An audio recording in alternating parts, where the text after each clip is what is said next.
കോളാമ്പി മനൂജയുടെ ഒരു പോസ്റ്റ് ഇന്നലെ കണ്ടു. ഹലാൽ സെക്സ് എന്ന് പറയുന്ന ഒരു ഇസ്ലാമിക ബുക്കിൻ്റെ ഫോട്ടോ വെച്ചിട്ട് മുകളിലൊരു കമൻറ്റ്.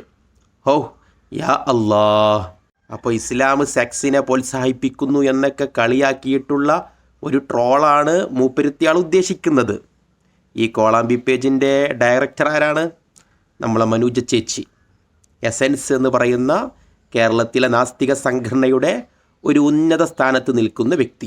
ഈ സ്ത്രീ കുറച്ച് കാലങ്ങൾക്ക് മുമ്പ് ഒരു പ്രഭാഷണം നടത്തിയിട്ടുണ്ട്. വല്ലാത്തൊരു ഹലാൽ സെക്സ് ആണ്. അത് നിങ്ങൾ കേട്ടു നോക്കി. നമുക്കറിയാം, ആധുനിക സമൂഹത്തിൽ എന്നല്ല, എപ്പോഴും ഉഭയസമ്മതപ്രകാരം പ്രായപൂർത്തിയായ ഒരു പുരുഷനും സ്ത്രീക്കും അവർക്ക് ഇഷ്ടമാണെങ്കിൽ ലൈംഗിക വൃത്തിയിൽ ഏർപ്പെടുന്ന അല്ലെങ്കിൽ അത്തരത്തിലുള്ള ബന്ധങ്ങളിൽ ഏർപ്പെടുന്നതിന് യാതൊരുവിധ പ്രശ്നങ്ങളുമില്ല. ഈ എന്താലേ ഹലാൽ സെക്സ്? ഉഭയസമ്മതം ഉണ്ടെങ്കിലേ ഒരു പുരുഷനും സ്ത്രീക്കും ആരുമാകട്ടെ സെക്സ് ചെയ്യാം. അപ്പോൾ ഇനി പുരുഷൻ വാപ്പയാണ്, സ്ത്രീ മകളാണ്, സമ്മതം ഉണ്ടെങ്കിൽ ഓക്കെ. ഇനി സ്ത്രീ നമ്മുടെ ഭാര്യയാണ്, പുരുഷൻ വേറെ ഏതോ ഒരു അപ്പുറത്തെ വീട്ടുകാരനാണ്, സമ്മതമുണ്ടെങ്കിൽ ഓക്കെ. അത് പ്രശ്നമാക്കേണ്ട ആവശ്യമേ ഇല്ല. ഇങ്ങനെയുള്ള ഹലാൽ സെക്സ് പഠിപ്പിക്കുന്ന കൂട്ടരാണ് ഇസ്ലാമിൽ സെക്സ് എന്ന് പറഞ്ഞ് കളിയാക്കാൻ വരുന്നത്.